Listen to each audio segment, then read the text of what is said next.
चमनपुर गांव का एक सुंदर शांत सुबह का नजारा। राजू अपने घर के आंगन में एक ठेला सजा रहा है। ठेले पर गैस का चूल्हा और कुछ बर्तन रखे हैं। बिमला झाड़ू लगाते हुए उसे हैरानी से देख रही है। बिमला झाड़ू रोक कर कहती है, अजी सुनते हो, 2 दिन से शहर से क्या लौट कर आए हो? इस ठेले को ऐसे चमका रहे हो जैसे इस पर बैठकर चांद पर जाने वाले हो। आखिर माजरा क्या है? चांद पर नहीं बिमला, मैं तो पूरे चमनपुर गांव को अमेरिका की सैर करवाने वाला हूँ। मैंने फैसला कर लिया है, मैं गांव में एग बर्गर बेचूंगा।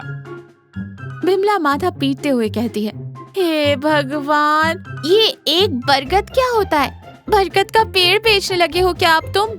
राजू हंसते हुए कहता है, अरे पगली, बरगद नहीं, बर्गर अंग्रेजी खाना है। गोल गोल डबल रोटी के बीच में अंडे का आमलेट, हरी सब्जियां और सफेद रंग की चटनी।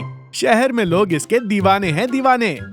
तभी पड़ोसी श्यामलाल अंगड़ाई लेते हुए आंगन में आता है। अरे राजू भाई, सुबह सुबह किस सफेदी की बात हो रही है? घर पुतवा रहे हो क्या? अरे श्यामलाल भाई, आओ आओ, घर नहीं किस्मत चमकाने वाला हूँ। मैं एग बर्गर की दुकान खोल रहा हूँ। आज शाम को चौराहे पर आना, पहला बर्गर तुम्हें फ्री खिलाऊंगा। फ्री? अरे भाई, तुम मुझे जहर भी फ्री दोगे तो मैं 2 कटोरी खा लूंगा। ये अंडे का भब्बर तो फिर भी खाने की चीज है, मैं सबसे पहले पहुंचूंगा। बिमला चिंता से राजू को देखते हुए कहती है, राजू मुझे तो ठीक नहीं लग रहा।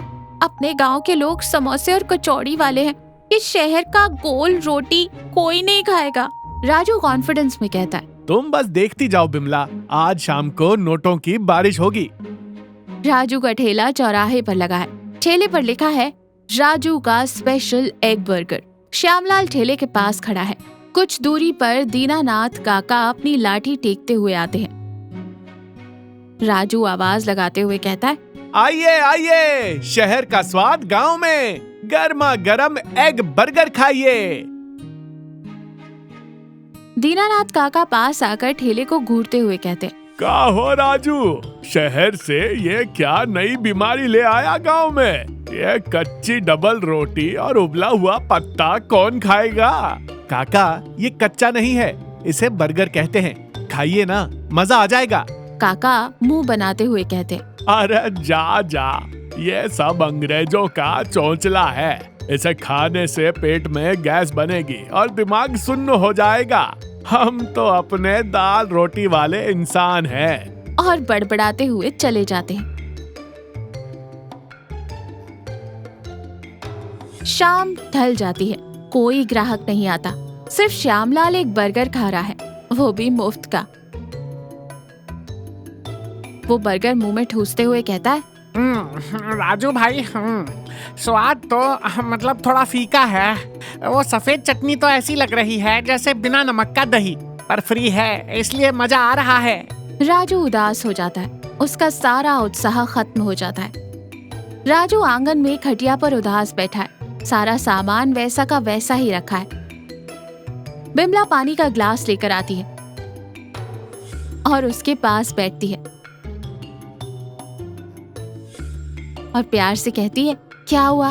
मैंने कहा था ना, गांव वालों को ये नया विदेशी खाना समझ नहीं आएगा। उदास मत हो। राजू रुआसा होकर कहता है, बिमला, मुझे लगा था मैं कुछ नया करूंगा। काका ने तो ऐसे बेइज्जती कर दी जैसे मैंने कोई गुनाह कर दिया हो। मेरा तो सपना ही टूट गया। कोई नहीं खाना चाहता ये बर्गर। बिमला मुस्कुराकर कहती है, सपना टूटा नहीं है राजू, बस उसका रंग थोड़ा फीका है। गलती तुम्हारे सपने में नहीं, तुम्हारे तरीके में है। राजू हैरान होकर कहता है, तरीके में? मतलब? राजू, शहर के लोगों को फीका खाना पसंद होगा, पर हमारे गांव वालों की जीभ को क्या चाहिए? मसाले, देसी घी की महक, लहसुन और लाल मिर्च का तड़का। तुम बर्गर को शहर के तरीके से बेच रहे हो, उसे अपने तरीके से बनाओ ना। बर्गर को देसी बना दो। राजू की आंखों में चमक आ जाती है। देसी बर्गर?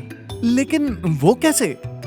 अरे, उस गोल रोटी को तवे पर देसी घी में सेको, सफेद चटनी हटाओ, मेरे हाथ की पिसी हुई पुदीने और लहसुन की चटनी डाल दो, और अंदर वो सादा ऑमलेट नहीं, प्याज, हरी मिर्च, धनिया और गरम मसाला डालकर करारा अंडा फ्राई रखो। फिर देखना कमाल। राजू खुशी से उछल पड़ता है। बिमला, तुम तो सच में मेरी लक्ष्मी हो। कल यही होगा, देसी अंडा बर्गर। राजू का ठेला फिर से लगा है, लेकिन इस बार ठेले से बहुत ही शानदार और तीखी खुशबू आ रही है। तवे पर देसी घी छन्न कर रहा है। बिमला भी राजू के साथ ठेले पर खड़ी है और सिलबट्टे पर चटनी पीस रही है। श्यामलाल दौड़ता हुआ आता है और सूंघते हुए कहता है, अरे बाप रे राजू भाई, आज ठेले पर क्या जादू कर रहे हो?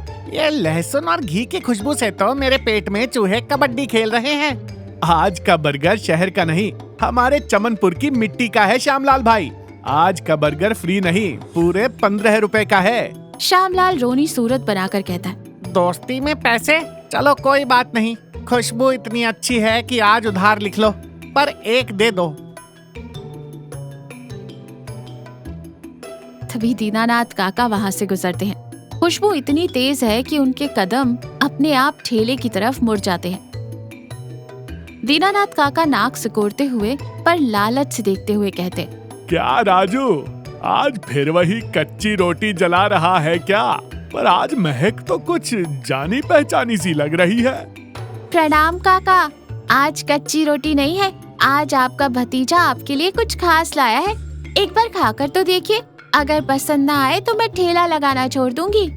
अच्छा, बड़ी बड़ी बातें कर रही है बहू। दे एक, अगर पेट खराब हुआ ना तो समझ लेना। राजू तवे पर घी में सिकी हुई लाल भूरी गोल रोटी बना लेता है। उस पर बिमला की तीखी लहसुन पुदीने की चटनी लगाता है। फिर एकदम मसालेदार प्याज और धनिया से भरा करारा अंडा फ्राई बीच में रखता है और काका को पत्तल में दे देता है। काका बर्गर को हाथ में लेते हैं। वो बहुत गर्म और मुलायम है। काका पहला बाइट लेते हैं। अचानक उनके चबाने की गति धीमी हो जाती है। उनकी आंखें बड़ी हो जाती हैं। राजू घबरा कर कहता है, क्या हुआ काका, तीखा ज्यादा है क्या? काका कुछ नहीं बोलते। वो बस बर्गर को देखते हैं और दूसरा बड़ा निवाला खाते।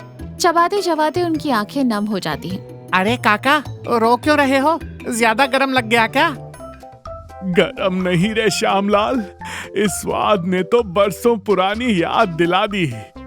राजू बेटे, ये जो लहसुन और लाल मिर्च का स्वाद है ना, बिल्कुल वैसा ही है जैसा मेरी स्वर्गीय पत्नी सिलबट्टे पर पीस कर बनाती थी। कितने साल हो गए वो असली स्वाद खाए। आज तूने इस विदेशी रोटी में मेरी माटी का स्वाद भर दिया। बिमला और राजू एक दूसरे को देखकर मुस्कुराते हैं। राजू को बहुत सुकून मिलता है।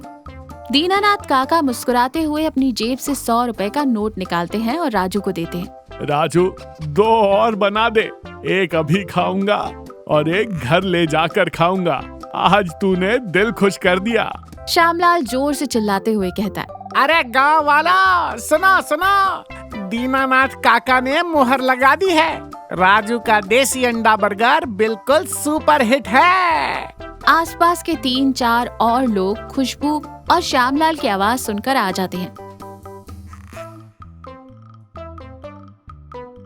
एक छोटा सा खुशनुमा माहौल बन जाता है। सब लोग आराम से खड़े होकर राजू का देसी अंडा बर्गर खा रहे हैं और तारीफ कर रहे हैं।